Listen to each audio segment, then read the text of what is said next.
On August 16, 1977, the world stopped when news broke that Elvis Presley, the king of rock and roll, was dead.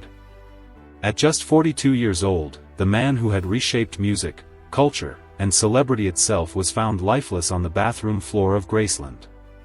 Fans gathered by the thousands outside the iron gates, crying, fainting, and singing his songs in disbelief. Radio stations abandoned regular programming, playing nothing but Elvis records. Television anchors struggled to read the headlines aloud. Yet even in those first hours of global mourning, something felt wrong. Whispers moved faster than facts. People questioned the timeline, the sudden rush of medical decisions, and the speed with which Elvis's body was removed. Grief filled the air, but beneath it lurked unease. The death of Elvis Presley did not feel like an ending. It felt like the opening of a mystery that would refuse to die. In the days following Elvis's death, Graceland became both a shrine and a fortress.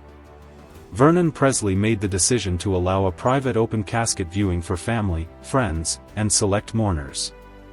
When the casket was placed beneath the stained glass archways, expectations were simple: one final look at the king. But what many saw unsettled them deeply. Elvis appeared strangely preserved, his skin smooth and waxy, his features sharper than remembered. Some said he looked younger than he had in years. Others noticed swollen hands and stiff posture. Fans who had seen him live dozens of times whispered that this did not look like the man they knew. The resemblance felt off, artificial, almost staged. Within hours, rumors began spreading that the body resembled a wax figure more than a human being. The question echoed quietly through Graceland's halls: was this really Elvis Presley? As the funeral procession moved through Memphis, the doubts did not disappear. Thousands lined the streets, throwing flowers and singing hymns as the casket passed by, yet the unease remained.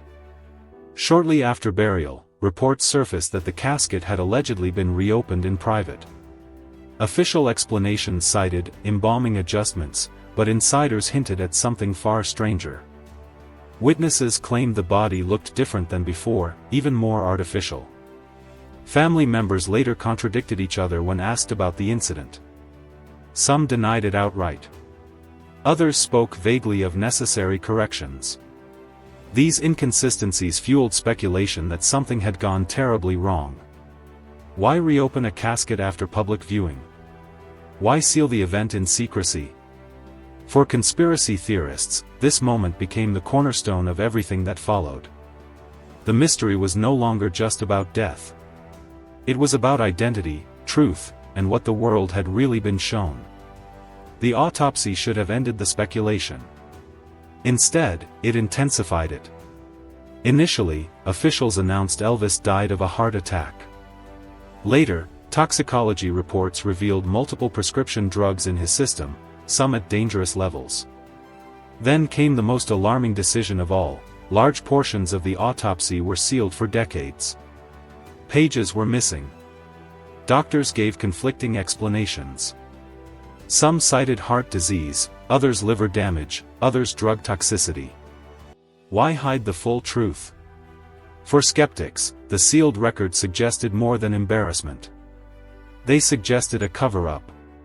Was the real cause of death being concealed? Or worse, was the body examined not even Elvis's?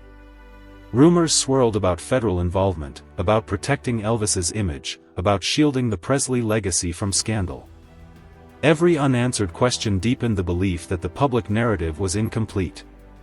Elvis's death had become less a fact and more a puzzle. Over time, the "Elvis is alive" theory gained momentum. Sightings were reported across America and beyond. A man resembling Elvis was seen at airports, gas stations, and restaurants. Tabloids printed blurry photos and dramatic headlines. While most dismissed these stories as fantasy, believers pointed back to the casket. If the body was a decoy, everything else became possible.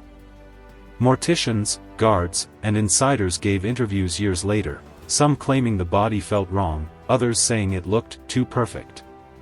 Even members of Elvis's inner circle gave carefully worded answers that never fully denied the rumors.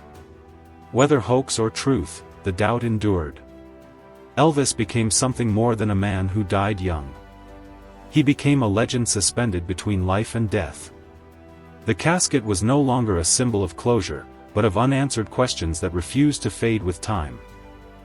While theories about Elvis's death dominated headlines, another rumor quietly survived beneath the surface, that Elvis had left behind children the world never knew about.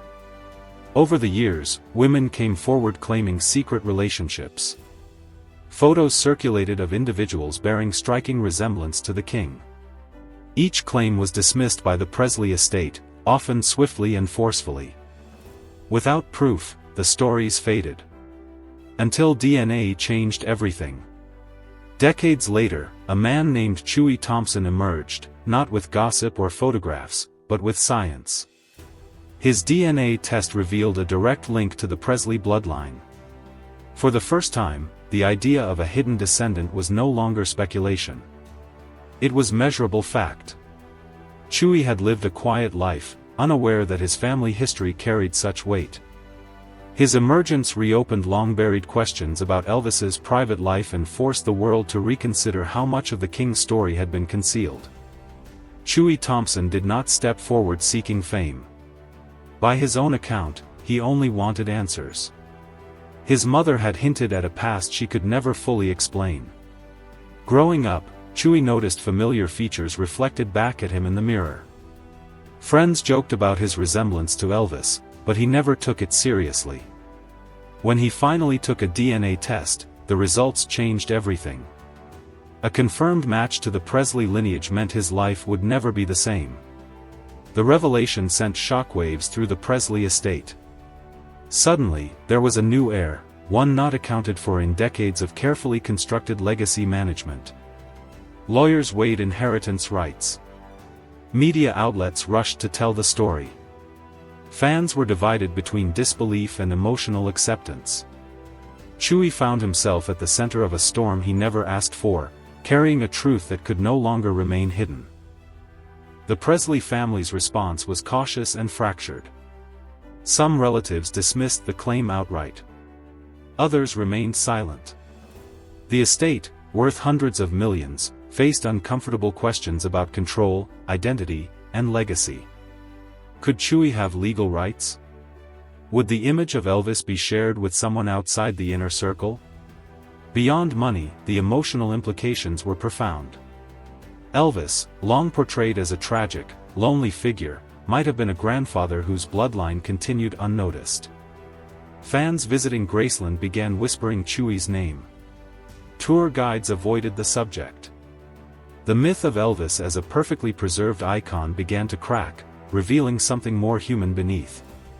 Chuy, meanwhile, insisted he wanted no fortune. He wanted acknowledgement. A place in the story. A connection to a man he never had the chance to know.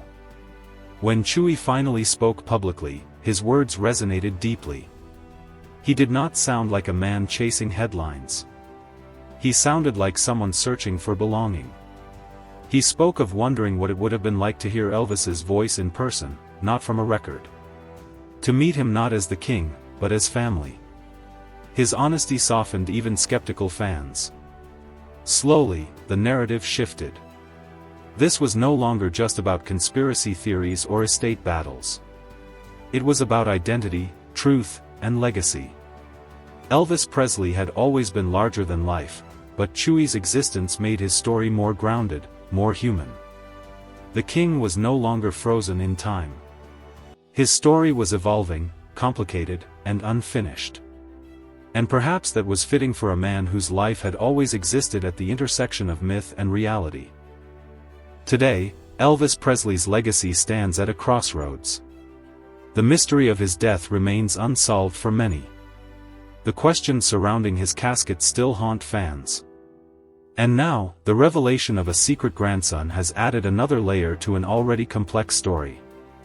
Elvis is remembered not just as a cultural icon, but as a man whose life held secrets the world may never fully uncover. Whether one believes in conspiracies or accepts official explanations, one truth is undeniable: Elvis Presley continues to shape conversation, emotion, and imagination decades after his passing. His music lives on, his legend grows, and his story refuses to end neatly. Perhaps that is the ultimate legacy of the king of rock and roll. Not closure, but enduring fascination. Not certainty, but mystery. And in that mystery, Elvis remains alive in a way few legends ever do.